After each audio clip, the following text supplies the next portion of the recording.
Hey fam, and welcome to the Happily Ever Active podcast, where Disney magic meets health and wellness. I'm Stephen Kabibi, your friendly personal healthcare companion, and I help theme park guests like you physically prep for your next theme park vacation so that you can have less pain, soreness, and exhaustion at the end of the day. Because in the end, you deserve to make magical memories with your loved ones. A Walt Disney World vacation is the most expensive half marathon that you will ever do. Now, before you at me in the comments, you gotta hear me out. A day at Magic Kingdom going from rope drop all the way past park close could mean that you will be walking 20, 25,000, maybe even 30,000 steps in one day. Now, that 30,000 steps is the equivalent roughly to about 13.1 miles or a half marathon. Let's compound that over the course of a week where you're not just going to Magic Kingdom, but you're going to Animal Kingdom, Hollywood Studios, Epcot, maybe doing multiple days in one park. That could mean multiple half marathons throughout the week. Now, do you understand what I'm saying about being the most expensive half marathon? Now, your body is going to want to find a way to be able to save energy throughout the day and prevent the midday slump from happening. That's why on this episode, we're going to be covering 10 tips to help you prevent the midday slump on your Disney World trip. Find everything, including my pocketbook guide, Disney Ready, Your Pain-Free Park Survival Guide, over at DisneyDPT.com. And if you learned something useful on this episode, please share the show and tell a friend. Okay, here we go. So, a typical Disney World vacation could start out something along the lines of this. You wake up at 6 a.m., you get ready, you board the Disney bus at around 7 a.m., you wait until rope drop. Of course, you went through security. Now you're waiting in line, standing for the tap points to open. You get in the park. You ride 5 attractions before lunchtime.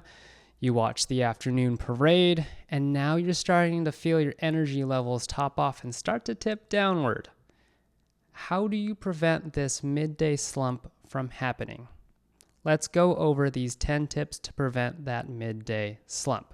Starting with number 1, schedule multiple rest breaks throughout the day at a theme park, and schedule at least one rest day if you're planning to do a week-long vacation at Disney World. In terms of rest breaks, you want to take your rest breaks before you start to feel tired. Now, doing that requires you to know how to listen to your body. That's something I go in depth in my pocketbook guide, Disney Ready, Your Pain-Free Park Survival Guide, but it's also something I go in depth in on episode 2 of the Happily Ever Active podcast. I highly encourage you to check that out. But a good rule of thumb is to take a rest break every 60 to 90 minutes when you're at the theme park. And a rest break could be anything from, a 3 to 5 minute breather where you're sitting down and chilling, or a 5-minute stretch break, or a break where you're sitting down and just taking a snack. Anything to break up the monotony of all the walking and all the standing that you're doing over and over again. Now, the number of rest breaks will depend on the park you visit and how long you're in that park. In general, the bigger the park or the more attractions there are in the park, the more likely you'll need to take more rest breaks throughout the day. Now, the list of the 4 Disney World parks from least to most walking are as follows.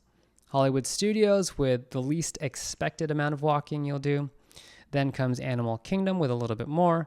Then comes Epcot with the second most amount of walking you can expect to do, and then followed by Magic Kingdom with the most amount of walking you can expect to do at any of the Disney World theme parks.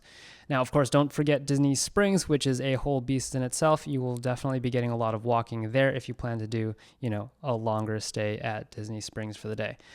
But what does that mean in terms of rest breaks?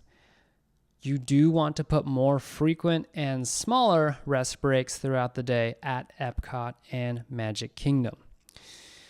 In terms of rest days, you do want to put rest days specifically after Magic Kingdom and Epcot because those are the parks where you're planning to get a lot more walking than the other two parks. And then finally, in general, in terms of scheduling rest days, you want to plan at least one rest day for every 2 back-to-back park days. That ensures that your body is able to recover from all that walking that you're doing, all that time you're standing in the hot, humid weather of Florida, and then make sure that, you can hit the park the next day with more energy and with less pain. Okay, number 2, plan your park days carefully. Now, there's a lot of advice out there that talks about what days you should ideally visit each theme park depending on the crowd calendar and how busy the lines are. But in general, when we're talking about how much walking you'll be doing, there are some tips that I like to follow. So the first one, do not stack Magic Kingdom and Epcot on back-to-back days. Those are the 2 parks that you're going to be walking the most in. You don't want to do half marathons back-to-back like that. Do instead stack Magic Kingdom or Epcot with Animal Kingdom or Hollywood Studios. In other words, stack the parks where you're doing more walking with the parks you're going to do less walking the day after. That way you have some time to recover and you're not doing those back-to-back really long park days. Next, do plan Magic Kingdom or Epcot earlier in your trip. That way, when you do visit one of those 2 parks, you're going to have fresher legs. You won't feel as tired if you put them towards the end of the week, and you'll have a more enjoyable time at those parks. Next, avoid back-to-back rope drop and late nights, because that means if you're going to Magic Kingdom at 8 or 9 in the morning, going till midnight, and then hitting Epcot at 9 in the morning, that almost automatically means that you're getting a lot less sleep that night, and you're giving your body a lot less time and opportunity for it to recover so that you can hit the park again. You're basically starting your next day on very tired legs, which could spell pain, soreness, exhaustion at the end of the trip. Finally, avoid back-to-back long park days. I mentioned this a little earlier, especially when talking about avoiding Magic Kingdom and Epcot back-to-back. But in general, avoid back-to-back long park days because that means you're putting a lot more demand on your body. Number 3, limit screen time throughout the day and especially at night right before going to bed. Now, I fall victim to this more often than I like to admit, where, for example, I walk into the line for a ride with my group, let's say Guardians, and the posted wait time is about an hour, and I just casually take out my phone, check social media, see a couple things here and there, and before I know it, we're at the front of the line, an hour has passed, and I hadn't said a single word to my group. I know that I'm not the only one that's fallen victim to this. Now, not only does it cause eye strain, which can lead to headaches, but if you're spending too much time on your phone, especially in the evening before going to bed, that can delay melatonin release, which impacts your circadian rhythm and otherwise impacts the way you sleep. It also can increase cortisol levels, which, if it's high enough, high cortisol levels can link to decreased energy and impacted sleep. And if your sleep is impacted, then your body's ability to recover is worsened, and your ability to be able to hit the parks the next day with all that energy, not as great. So instead, you want to reserve your phone time only for mobile ordering or quickly checking how long the wait times are for rides. Focus more on spending quality time with your group so you can make those lasting magical memories. Number 4, stay cool. Now, while there are a few days at Disney World where temperatures dip into what feels like freezing, the majority of the days during the year at Disney World tend to be hot and humid. Now, what happens when your body temperature increases is your body has to work harder to be able to cool itself down to maintain its own equilibrium. To work harder means it expends more energy, that energy that could have been used for walking, for standing, for having a magical time. Now, how can you stay cool? Of course, cooling towels, neck fans, misting bottles are all great ways. Don't forget about a hat. I prefer bucket hats because it covers your neck as well. Sunglasses are crucial for your eyes. You're going to want to take advantage of those indoor attractions when you're taking a break. Those indoor attractions are great because they're air conditioned, they're in the shade, so you get that win-win for staying cool and away from the sun. Reapply sunblock every 80 minutes. Now, this is something that I see guests get wrong so often, and you really do want to make sure that you're applying and reapplying that sunblock, especially in the middle of the day when the UVA and UVB rays are most prevalent. And then finally, stay hydrated. You're going to want to start your Disney trip in a hydrated state, and then you're going to want to stay in that hydrated state throughout your Disney trip. That means taking in at least 150 ounces of water for men, 100 ounces for women every day to make sure that you're staying hydrated. You want to hydrate before you feel thirsty. Number 5, choose your energizing food wisely. I cannot stress how important it is to have adequate protein in your diet when you're at Disney, because protein helps regulate your blood sugar. So at breakfast, you're going to want to include protein because that protein stabilizes your blood sugar levels, which leads to that sustained energy release throughout the morning. In other words, prevents that mid-morning slump and possibly that midday slump. So in general, avoid those sugary pastries because you'll end up running into that sugar crash.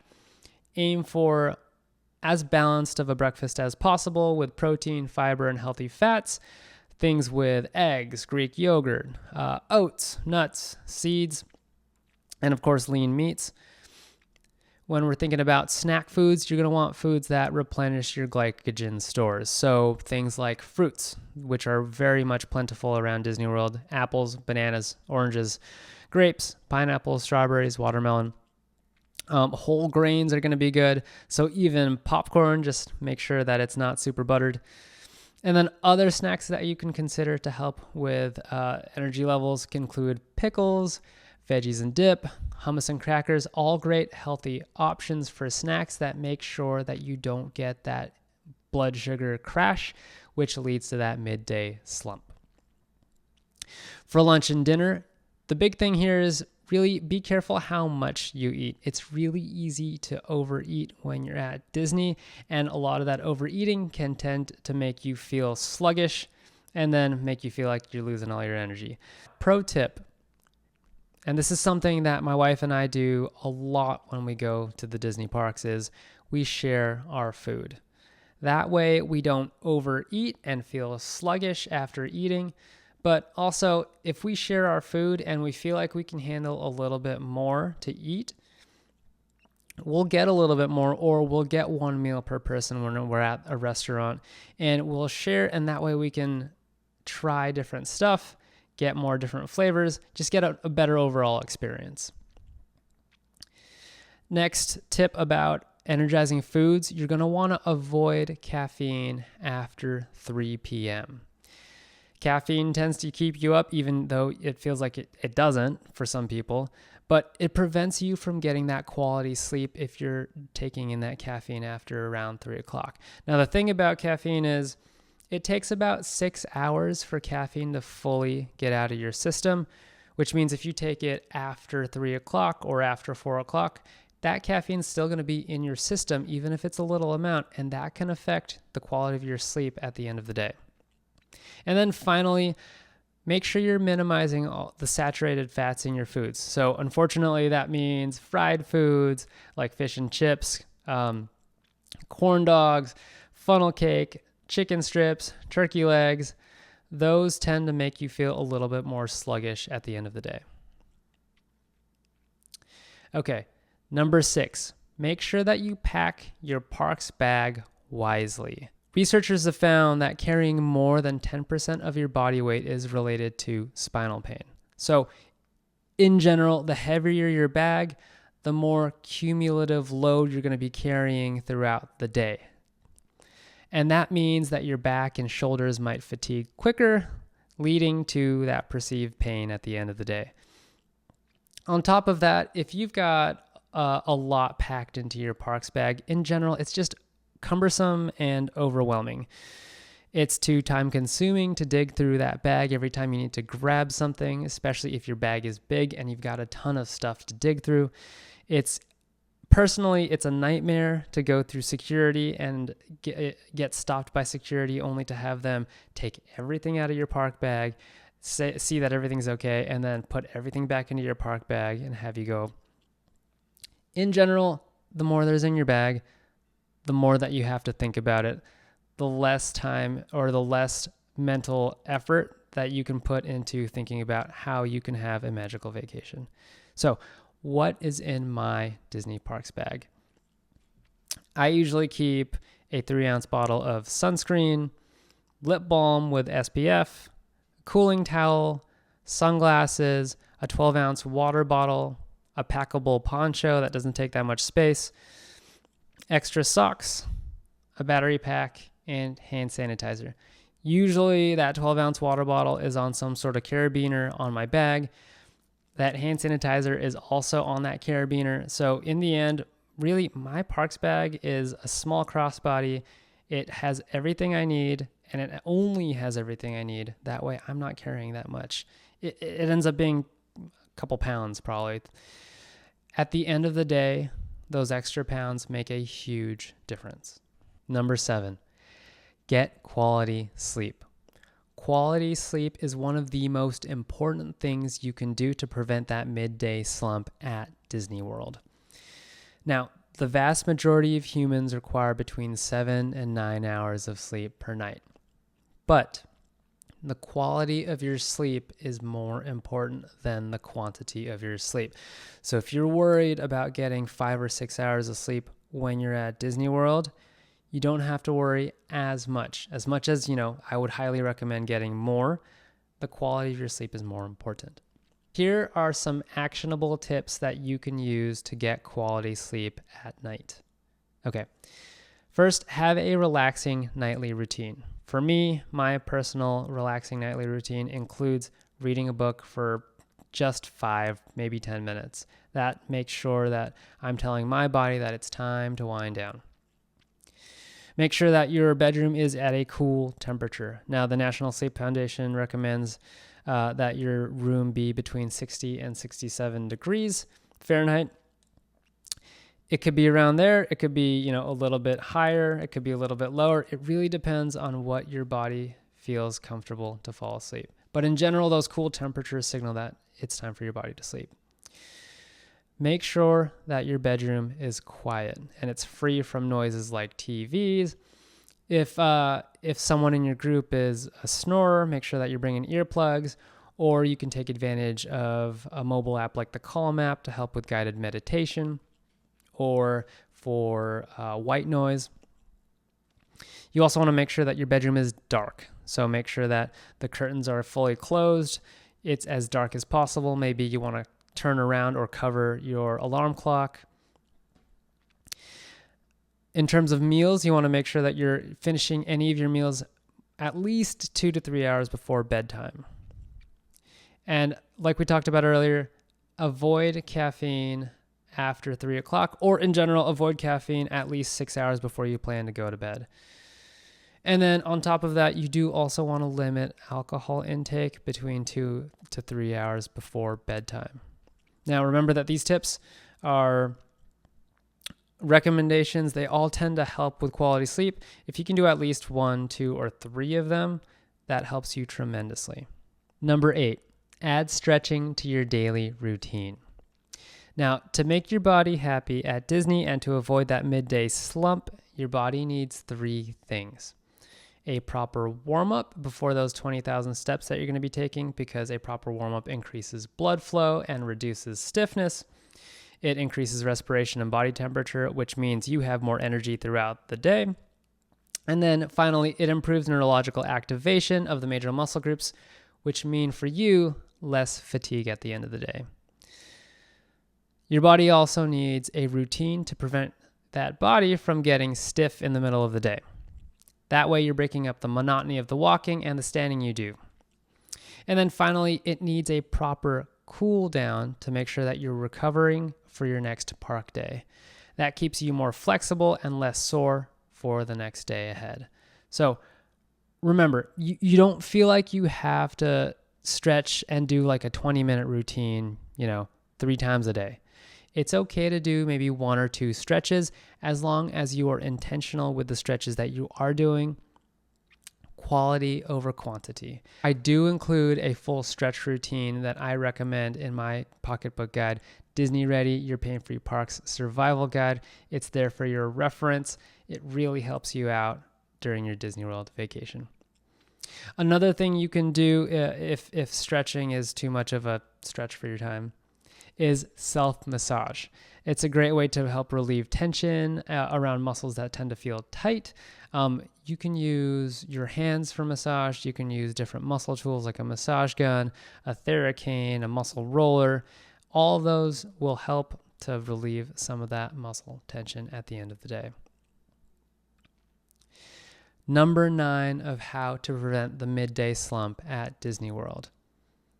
It should be no surprise that I'm bringing this up, but you want to start a progressive walking program before your Disney World trip.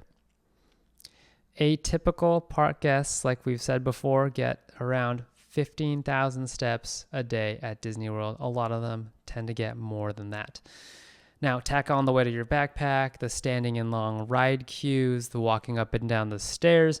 Your body goes through a lot of stress on a Disney vacation. Now, I do go over a customizable walking program in my book, Disney Ready, Your Pain-Free Park Survival Guide. But in general, when you're starting your own progressive walking program, you want to have it go along the lines of this. First, you want to start determining your walking goal. Whatever it is, if you want to hit 10,000 steps in a day, 8,000 steps in a day, somewhere there or thereabouts is a pretty good goal for going to Disney World. Next, you want to make it a point to put walking into your schedule. Make it so that you don't feel like it's a chore to go out for a walk. Make it easier for yourself. Next, you want to find your average current daily step count. That way you have a baseline of where you're starting. And then you want to increase that daily step count between 10 and 20%, depending on your fitness level and your activity level. And then finally, you want to monitor your body's reactions and adjust those changes in step counts accordingly. Last but not least, to prevent that midday slump at Disney World, wear comfortable shoes that are broken in. A comfortable pair of shoes can help save crucial energy that you'll need to walk all day at Disney. Poorly fitting or overly cushioned shoes tend to affect shock absorption at your foot. It affects the natural movement of your foot and leads to inefficient gait mechanics, meaning more energy wasted and more risk of that midday slump. Now, on the other hand, properly fitting shoes will help improve shock absorption, promote natural movement of your foot, which leads to more efficient gait mechanics, and that means less energy wasted at the end of the day. So in general, you want to look for a shoe that has a good amount of flexibility that lets your foot move as naturally as possible. You want a lower weight for the shoe. That way there's less weight that your body has to lift and move while walking repetitively throughout the day. And then you want to make sure that your shoe has some moderate amount of cushioning, not too much, because excessive cushioning leads to that wasted energy. Now, what does it take to break in a pair of shoes? In general, it should take around 3 walks to feel like you've really broken in those pairs of shoes. That first walk is going to want to be something short. So walking around your house for a little bit or walking down the block and back tends to work just fine. Something short. That second walk needs to be a little bit longer, maybe between 1 and 3 miles. And then that last walk needs to be even longer than that. So maybe up to 5 miles. Basically, you're progressing your walking over the course of 3 walks. That way, you're building on it, making sure that your feet get used to those shoes as they're broken in. Okay, that was a lot of information to take in, but here are your 10 takeaways from this episode on how to prevent the midday slump at Disney World. 1. Schedule multiple rest breaks throughout the day. And schedule at least one rest day during the week at Disney World. 2, plan your park days carefully. 3, limit screen time, especially in the evening right before going to bed, but also throughout the day. 4, stay cool, because the higher your body temperature is, the more your body needs to work to keep it cool, and that wastes a lot of energy. 5, choose your energizing food wisely. 6, pack your park's bag wisely so you're not carrying so much weight throughout the day. 7, make sure you're getting quality sleep so your body recovers for your next park day. 8, add stretching into your daily routine so you have a good warm-up, you have a good way to keep from getting stiff throughout the day, and so that you have a good cool down at the end of the day. 9, start a progressive walking program before your Disney World trip. And 10, wear comfortable shoes that are broken in. All right, that's all for today's episode. If you love what you hear and you want to hear more, I highly encourage you to head over to DisneyDPT.com, where you can find your free guide, 10 mistakes Disney guests make that result in a painful trip and how to avoid them. And if you enjoy this episode, please make sure to share it with anyone that might benefit from it. And of course, please leave a rating or review in your favorite podcast app if you enjoyed the show. This helps me tremendously as I move forward with new episodes to come. I hope you'll tune in to learn more on how to have a pain-free, soreness-free, and exhaustion-free vacation so that you can make magical memories with your loved ones.